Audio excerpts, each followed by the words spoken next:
الحمد لله رب العالمين والصلاة والسلام على سيد المرسلين أما بعد فأعوذ بالله من الشيطان الرجيم بسم الله الرحمن الرحيم مل کر پڑھیں الصلاة والسلام عليك يا رسول الله وعلى آلك وصحابك يا حبيب الله.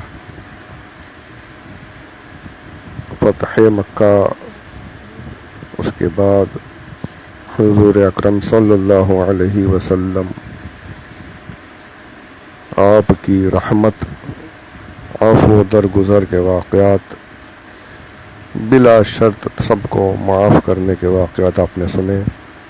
اس کے آگے بڑھتے ہیں. پیچھے آپ سن چکے ہیں کہ مسلمان ہونے کے بعد قریش کے کافروں نے مسلمانوں پر کس قدر ظلم ڈھائے کہ مسلمانوں کو مکہ شریف سے ہجرت کر کے مدینہ جا کر سکونت اختیار کرنا پڑی. تو ہجرت کرنے کے بعد ان کے جو گھر جائیداد وغیرہ جو کچھ بھی تھا ان پر ان کافروں نے قبضہ کر لیا تھا. تو ہونا تو یہ چاہیے تھا کہ اب فتح حاصل کرنے کے بعد فاتحانہ طور پہ مکہ میں داخل ہونے کے بعد ان تمام جائیدادوں کو ان سے واپس لے کر جن جن کی جائیداد ہے ان کو واپس دے دیا جائے. یہی بالکل صحیح بات ہوتی. اگر ایسا کرتے تو کوئی غلط نہیں تھا. اس کے بارے میں بھی سنیے کیا ہوا. کفار نے مہاجرین کی جائیدادوں، مکانوں، دکانوں پر غاصبانہ قبضہ جما لیا تھا. اب وقت تھا کہ مہاجرین کو ان کے حقوق دلائے جاتے اور ان سب جائیدادوں، مکانوں، دکانوں اور سامانوں کو مکہ کے غاصبوں کے قبضوں سے واگزار کر کے مہاجرین کے سپرد کیے جاتے. لیکن شہنشاہ رسالت نے مہاجرین کو حکم دے دیا کہ اپنی کل جائیدادیں خوشی خوشی مکہ والوں کو ہبا کر دیں. سبحان اللہ. عفو و درگزر کے یہ جو واقعات ہیں اس کی مثال قیامت تک کوئی نہیں دے سکتا.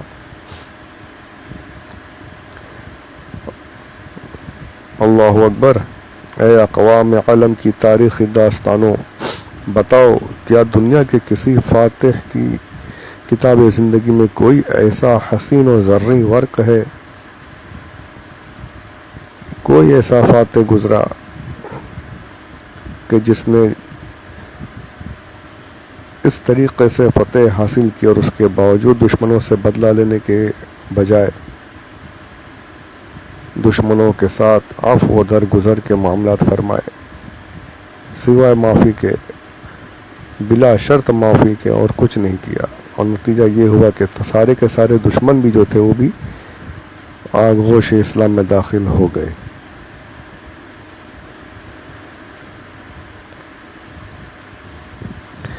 فتح مکہ کے دوسرے دن بھی آپ صلی اللہ علیہ وسلم نے ایک خطبہ دیا جس میں حرم کعبہ کے احکام و آداب کی تعلیم دی کہ حرم کعبہ میں کسی کا خون بہانا، جانوروں کو مارنا، شکار کرنا، درخت کاٹنا، خور گھاس کے علاوہ کوئی دوسری گھاس کاٹنا حرام ہے. اور اللہ عز و جل نے گھڑی بھر کے لیے اپنے رسول کو حرم میں جنگ کرنے کی اجازت دی. پھر قیامت تک کے لیے کسی کو حرم میں جنگ کرنے کی اجازت نہیں ہے. اللہ عز و جل نے اس کو حرم بنا دیا ہے. نہ مجھ سے پہلے کسی کے لیے اس شہر میں خون ریزی حلال کی گئی، نہ میرے بعد قیامت تک کسی کے لیے حلال کی جائے گی. یہ سارا یعنی بالکل کھلے احکام کہ حرم مکہ اس قدر پاکیزہ ہے، اس قدر بلند و بالا ہے، لیکن اس کے باوجود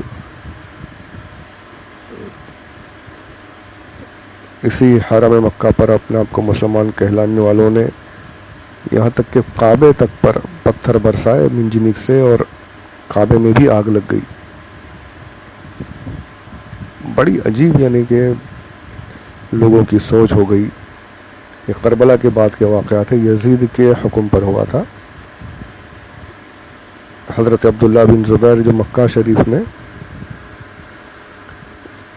موجود تھے اور اپنے آپ کو یعنی آپ کے ساتھ بھی مسلمان تھے اس وقت میں جو یزید کے خلاف تھے، ان پر یعنی کہ یہ فوجی کارروائی کی گئی تھی حرم مکہ میں۔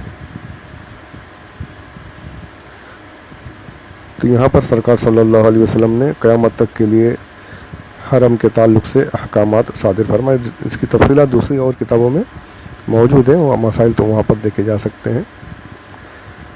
ہم آگے چلتے ہیں۔ اب جب حضور صلی اللہ علیہ وسلم مکہ میں فاتحانہ داخل ہو گئے تو اب انصار کو ایک فکر ہونے لگی۔ وہ فکر کیا تھی وہ دیکھیے۔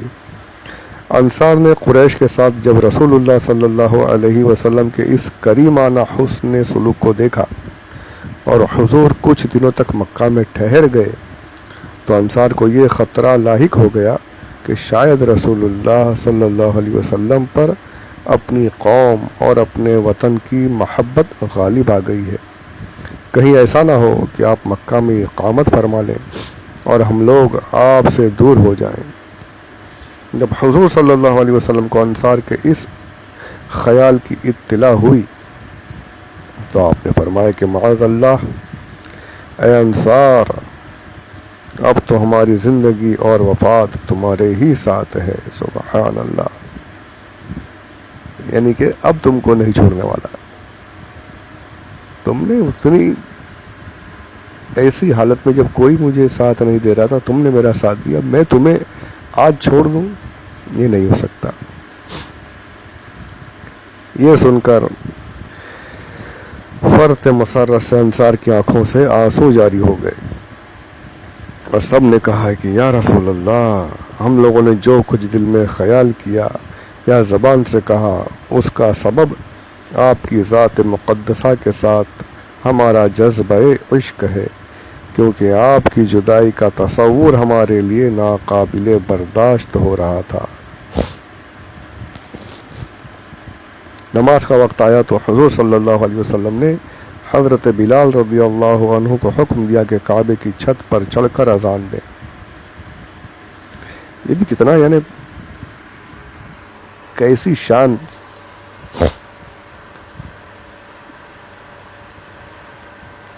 کہ ایک حبشی غلام ہے جن کی کوئی اسلام سے پہلے کوئی گنتی، کوئی اہمیت، کچھ نہیں، لیکن اسلام قبول کر لیا، حضور کی غلامی میں آ گئے، تب وہ مرتبہ حاصل ہو گیا کہ سارے جہان کے مسلمان جس کعبے کی طرف منہ کر کے، جس کعبے کی طرف رخ کر کے سجدہ کرتے ہیں، جس کعبے کی طرف سر جھکاتے ہیں، حضور اکرم صلی اللہ علیہ وآلہ وسلم نے اسی حبشی غلام کو اسی کعبے کی چھت پر چڑھا دیا۔ سبحان اللہ، کیا مرتبہ ہے حضرت بلال کا۔ یہاں پر شاعر کا وہ شعر کتنا اچھا فٹ ہوتا ہے کہ جب تک بکے نہ تھے تو کوئی پوچھتا نہ تھا، جب تک بکے نہ تھے تو کوئی پوچھتا نہ تھا، تم نے خرید کر مجھے انمول کر دیا، یا رسول اللہ، تم نے خرید کر مجھے انمول کر دیا۔ ایک حبشی غلام کو پیارے آقا صلی اللہ علیہ وسلم نے کعبے کی چھت پر چڑھا دیا اور وہ وہاں سے اذان پکار رہے ہیں۔ سبحان اللہ۔ جس وقت اللہ اکبر کی صدا بلند ہوئی تو حرم کے حصار اور کعبے کی در و دیوار پر ایمانی زندگی کے آثار نمودار ہو گئے، مگر مکہ کے وہ 9 مسلم جو ابھی کچھ ٹھنڈے پڑ گئے تھے، اذان کی آواز سن کر ان کے دلوں میں غیرت کی آگ پھر بھڑک اٹھی۔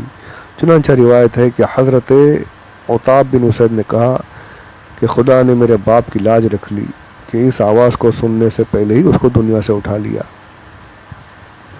اور ایک دوسرے سردار قریش کے منہ سے نکلا، اب جینا بیکار ہے، یعنی زندگی بھر جس چیز کے خلاف رہے وہی چیز آج ان کے کعبے کی چھت پر چڑھ کر پکاری جا رہی۔ اتنے 360 بت وہاں جمع کیے تھے، وہاں سے کہا جا رہا ہے لا الہ الا اللہ، پکارا جا رہا ہے، اللہ اکبر پکارا جا رہا ہے۔ تو ذرا نئے مسلمان ہوئے تھے تو سب باتیں دل میں آئی، مگر اس کے بعد حضور صلی اللہ علیہ وسلم کے فیض صحبت سے حضرت عتاب بن اسید کے دل میں نور ایمان کا سورج چمک اٹھا اور وہ صادق الایمان مسلمان بن گئے۔ چنانچہ مکہ سے روانہ ہوتے وقت حضور صلی اللہ علیہ وسلم نے انہی کو مکہ کا حاکم بنا دیا۔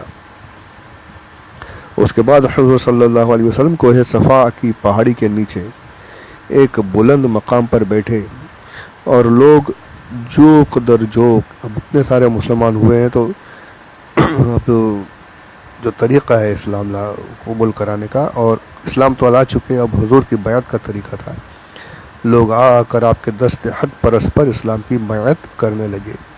مردوں کی بیعت ختم ہو چکی تو عورتوں کی باری آئی۔ حضور صلی اللہ علیہ وسلم ہر بیعت کرنے والی عورت سے جب وہ تمام شرائط کا اقرار کر لیتی تو آپ اس سے فرما دیتے تھے کہ قد بایعتک، میں نے تجھ سے بیعت لے لی۔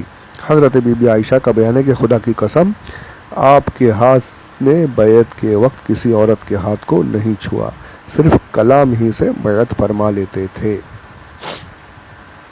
انہی عورتوں میں نقاب اوڑھ کر ہند بنت عتبہ بن ربیعہ بھی بیعت کے لیے آئیں، جو حضرت ابو سفیان کی بیوی اور حضرت امیر معاویہ کی والدہ ہیں۔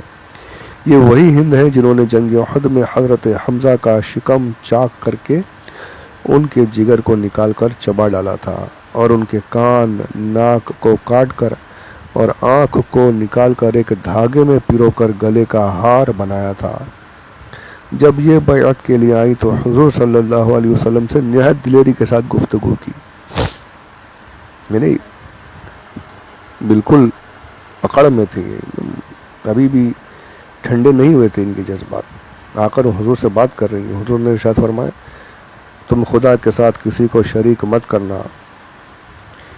یہ اقرار آپ نے مردوں سے تو نہیں لیا، لیکن بہرحال ہم کو منظور ہے، چوری مت کرنا۔ میں اپنے شوہر ابو سفیان کے مال میں سے کچھ لے لیا کرتی ہوں، معلوم نہیں یہ بھی جائز ہے یا ناجائز۔ اپنی اولاد کو قتل نہ کرنا، تو کہتی ہے ہم نے تو اپنے بچوں کو پالا تھا، جب وہ بڑے ہو گئے تو آپ نے جنگ بدر میں ان کو مار ڈالا، اب آپ جانے اور وہ جانے، یعنی اس قدر ابھی بھی مکمل طور سے حضور صلی اللہ علیہ وسلم کی محبت پیدا نہیں ہوئی ہے۔ اتنی سختی ہے، جب کسی انسان کا جگر نکل کر چبانا یہ کوئی معمولی بات نہیں ہے۔ وہ بات کرنے پر جو عورت تیار ہو جائے، وہ بات جو عورت کرے تو وہ سوچے کتنی سخت جان سخت دل وہ عورت ہوں گی۔ بہرحال حضرت ابو سفیان اور ان کی بیوی ہند بنت عتبہ دونوں مسلمان ہو گئے، لہٰذا ان دونوں کے بارے میں بدگمانی یا ان دونوں کی شان میں بد زبانی روافظ کا مذہب ہے، یعنی شیعہ ان تمام حضرات کو بہت، یہاں تک کہ مسلمان مانتے ہی نہیں، کافر ہی مانتے ہیں۔ جو حضرت علی، حضرت امام حسین رضی اللہ تعالی عنہما اور دوسرے جو صحابہ ان کے خلاف جو اگر کوئی بات ہوئی تو یہ سارے کے سارے سمجھ لیجئے شیعوں کے اہل تشیع کے نزدیک اسلام میں داخل ہی نہیں ہے، یہ بالکل ان کے لیے لعنت وغیرہ سب کچھ کرنا جائز ہے ان کے یہاں پر۔ اور سب سے بڑھ کر تو حضرت ابوبکر صدیق رضی اللہ تعالی عنہ کی گستاخیاں کرتے ہیں۔ اللہ ایسے برے لوگوں سے ہم سب کو اپنی پناہ میں رکھے، آمین بجاہ النبی الامین صلی اللہ علیہ وسلم۔ اہل سنت کے نزدیک ان دونوں کا شمار صحابہ اور صحابیات رضی اللہ تعالی عنہم اجمعین کی فہرست میں ہے۔ ابتدا میں ان دونوں کے ایمان میں کچھ تذبذب رہا، مگر بعد میں یہ دونوں صادق الایمان مسلمان ہو گئے اور ایمان ہی پر ان دونوں کا خاتمہ ہوا۔ حضرت عائشہ کا بیان ہے رضی اللہ تعالی عنہ کہ ہند بنت عتبہ بارگاہ نبوت میں آئیں اور یہ عرض کیا کہ یا رسول اللہ، روئے زمین پر آپ کے گھر والوں سے زیادہ کسی گھر والے کا ذلیل ہونا مجھے محبوب نہ تھا، مگر اب میرا یہ حال ہے کہ روئے زمین پر آپ کے گھر والوں سے زیادہ کسی گھر والے کا عزت دار ہونا مجھے پسند نہیں۔ یہ بخاری شریف کی روایت ہے۔ اسی طرح ابو سفیان کے بارے میں محدث ابن عساکر ایک روایت کرتے ہیں کہ یہ مسجد حرام میں بیٹھے ہوئے تھے اور حضور صلی اللہ علیہ وسلم سامنے سے نکلے تو انہوں نے اپنے دل میں یہ کہا کہ کون سی طاقت ان کے پاس ایسی ہے کہ یہ ہم پر غالب رہتے ہیں۔ حضور نے ان کے دل کے چھپے ہوئے خیال کو جان لیا اور قریب آ کر آپ نے ان کے سینے پر ہاتھ مارا اور فرمایا کہ ہم خدا کی طاقت سے غالب آ جاتے ہیں۔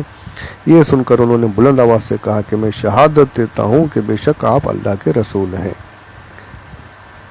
یہاں پر یہ پتہ چلتا ہے کہ بار بار کلمہ پڑھتے رہنا، جوش میں آ کر کلمہ پڑھنا، جوش میں آ کر حضور کی رسالت کی گواہی دینا، یہ صحابہ کی سنت ہے۔ کچھ ایسا واقعات ہو جائے، کچھ بات اچھی ہو جائے، کچھ تو اور کلمہ وغیرہ پڑھتے رہنا چاہیے، اس میں انہیں تجدید ایمان ہو جاتی ہے۔ تو یہ سب کرنا بالکل جائز ہے۔ محدث حاکم اور ان کے شاگرد امام بہقی نے حضرت عباس سے روایت کیا ہے کہ حضرت ابو سفیان رضی اللہ عنہ نے حضور کو دیکھ کر اپنے دل میں کہا کہ کاش میں ایک فوج جمع کر کے دوبارہ ان سے جنگ کرتا۔ ادھر ان کے دل میں یہ خیال آیا ہی تھا کہ حضور صلی اللہ علیہ وسلم آگے بڑھ کر ان کے سینے پر ہاتھ مارا اور آپ نے ارشاد فرمایا اگر تو ایسا کرے گا تو اللہ تعالیٰ تجھے ذلیل و خوار کر دے گا۔ یہ سن کر ابو سفیان نے توبہ و استغفار کرنے لگے اور عرض کیا کہ مجھے اس وقت آپ کی نبوت کا یقین حاصل ہو گیا کیونکہ آپ نے میرے دل میں چھپے ہوئے خیال کو جان لیا۔